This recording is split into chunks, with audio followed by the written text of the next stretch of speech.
Welcome to the Aramco Powered by House studio, and I'm joined by the one and only Anne van Dam.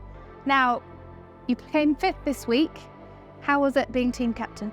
Yeah, it's always fun. I picked Sophie again, which I played with now a couple of times, and had Lydia Hall on our team. So overall, we just had two very fun days, which was just very nice. And we're going to see a shot now.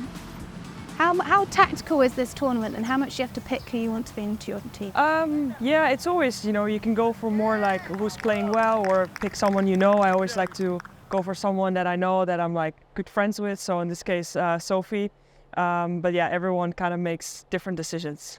So we know you're amazing at hitting the driver. So we want you to hit a couple, if that's okay. Okay. We're going to get straight into it. Okay, let's go. I'm going to move over here. Okay.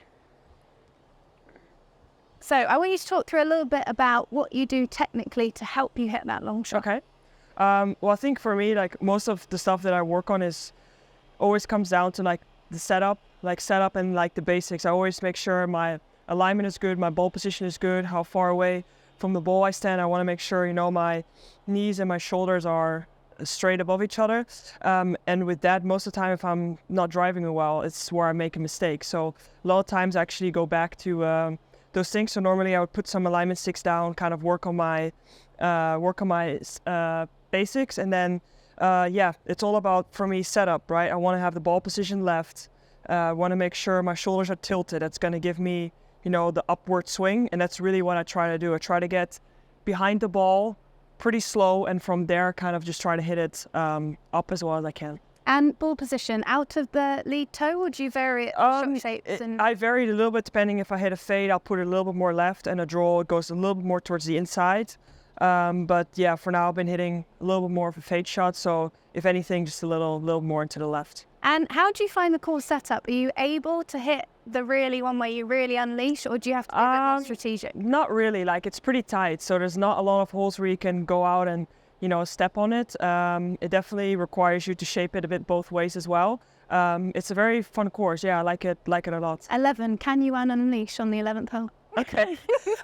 You're there. I'll do one here. Where are we aiming? Or just... You're just going straight over the 100. Straight over 100. Okay. Okay. So yeah, I always do kind of a little bit of a preset, just kind of rhythm-wise. Now, I've never seen you hit a ball before, Anne, and that is unbelievable. Could that raise your expectations? Was it good? Yeah, that is okay, really good. 89% on the energy meter. Okay. If you really want to step on, is there anything you change technically? I would definitely, tee it up as high as I can. Yep. Just because you want to launch it as high as possible. My swing is mostly about carry because I hit it pretty high. Never really have a lot of roll in it. So if anything, I would try to carry it further. So yeah, I'll tee it up a little bit higher. Definitely feel like I'm more tilted in my shoulders, and really, if I want to really step on it, I feel like I make a bigger turn with my shoulders, because that's going to give me more separation from my lower and upper body. But still, I want to feel like I take it back like pretty smooth, and then kind of go from there. That is so good. That was pretty good. But I rarely do that in the course, to be honest. So I want you to do that all day. I know, yeah. If I hit it like that, I would do it every hole. And when you're really stepping on one, what sort of shot shape do you prefer? Drawing it, fading? Definitely a little cut. Yeah, it's just Like easier. Yeah, exactly. It's just easier to control it, and especially again the height. You want to hit it high. So with a fade, it's just easier to kind of keep the ball up in the air. That with a draw, sometimes if you miss it, if you want to go for it, it kind of ducks a little to the left. So yeah, this definitely works the best for me. That's control. Do you ever hit it off the deck? Not really, no, hardly. I think I maybe done it once or twice on tour, but yeah, rarely. He's running at this tee. Oh. 1 second, we want Chop, one more. yeah. Even the tees are flying today. Yeah, I know, that's how good you are. Even the tee is the right direction. So your top tips for people at home, it's about getting your setup really, really good. Yeah. You can get the tee higher. Are there any other things you think people at home? Yeah, it's all about tempo. If I see people want to hit it hard, they take it back too fast, and they don't finish their turn. So you see them kind of lean into the left and from there go onto the ball, and it just becomes steeper and they slice it more. So yeah, if anything, I would really say, you know, take it back slow, but make sure you have your left shoulder under your chin. So really feel like you complete your shoulder turn, and from there you can kind of hit it.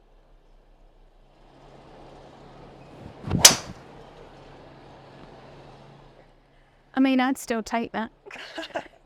It's down the middle of the fairway. Now, we're in the middle of a typhoon here in Hong Kong, so we're going to have a lot of wind tomorrow. What do you change to help you in windy conditions? Yeah, definitely the opposite. So if anything, I'll tee it down more and try to, you know, keep my swing more compact. If it's super windy, I don't actually want to turn too much on my right. I kind of want to stay a little bit more centered, almost a little bit more shorter, and kind of hit a little bit more of a punch feeling. Obviously, you're never going to punch a driver, but just one that you swing a little, maybe like 80%, and it just has a little bit more control. Grip down at all? Sometimes a little bit, yeah. And tomorrow, will you be using a lot of drivers or throughout the day? Yeah, it all depends on the wind and the conditions, right? So, yeah, I think a lot still right now is up in the air. So I think we have to come out tomorrow and see what we got for the day. Right, now if we go back to where we were, your swing is actually behind us. Okay. Do you want to see it before tomorrow? Let's go. Yeah, let's see it. Is there anything, as we move through this swing, you know, that you're really looking for or working on technically? Yeah, I mean, especially here, like this position for me, it's actually what I only look at. You know, I want to feel like my hands kind of stay straight. I don't like for my hands to get too far inside and the club face too shut, especially trying to hit a cut, or sometimes, you know, your hands go out too much. So I really feel like, you know, this is always what I really try to work on, is kind of that one piece takeaway. Yeah. And for your club face to kind of match your, so kind of look here, you know, my club face kind of matches my upper body. And from there, I know if I'm in a good position there, I can just kind of turn back, yeah. So basically exactly what you're seeing there. It's pretty This good, doesn't yeah. give you confidence It's pretty for good, tomorrow, yeah. and I don't know what will. Yeah. What are there any drills in particular to help you get that look? Yeah, I just do a lot of the stop drills, right, where you stand and you kind of just stop here and then continue your swing, and then I kind of try to blend that into, you know, like a fuller motion. And here we are at the top. Anything in particular you like about that? Yeah, just I see here on the right, you know, just a full shoulder turn. I can see both my shoulders, which is good. You know, obviously, like here, my club face needs to match like my hands, so I kind of always work on that. And yeah, I want to feel like I don't like an overswing or when my swing gets too long. So I always want to feel like, you know, I make a big turn, but my hands kind of stay strong. And I think here that looks good. Love it. I'm sorry about the buggy picking up golf balls. It is a lot. Oh, that's all good. People picking. Okay, now as the club moves down, I mean, look at the angles from the face on. That's where the power is created, isn't it? And I love that position there. Yeah, and that's kind of like what needs to match, you know, your P1, as you want to call it.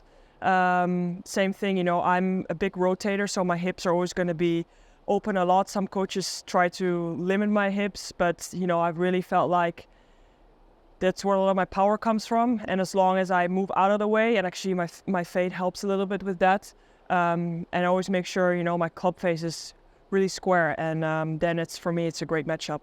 And also your upper body's, you know, pretty square, if not a little bit closed off the target. Yeah. So even if your lower body's going, that's going to help you Exactly. get into those positions. Let's have a little look.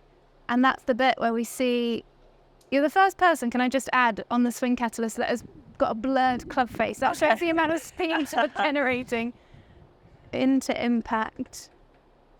Any work you do with the ground?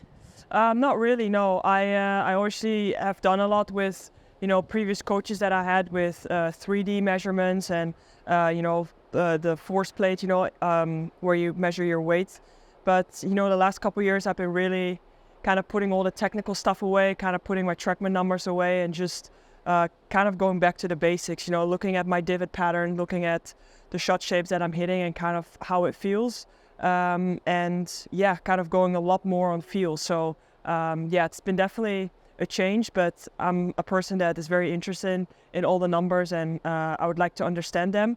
But yeah, for the last couple of years, I haven't really been that much of a geek in that part. The performance. Exactly. It is hard getting a blend, isn't it?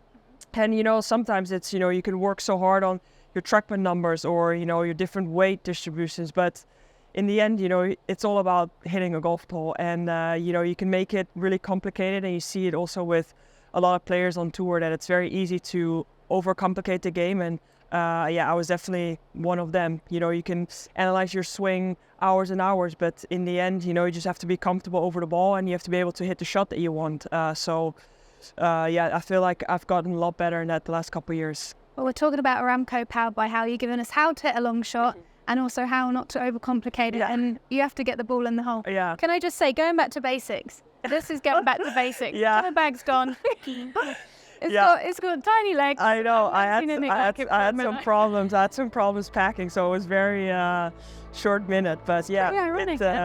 yeah, it works. It works well. Yeah. Thank you so much for coming. No worries. You're unbelievable. Enjoy the rest of the tournament. Thank you. And good luck. Thank you so much.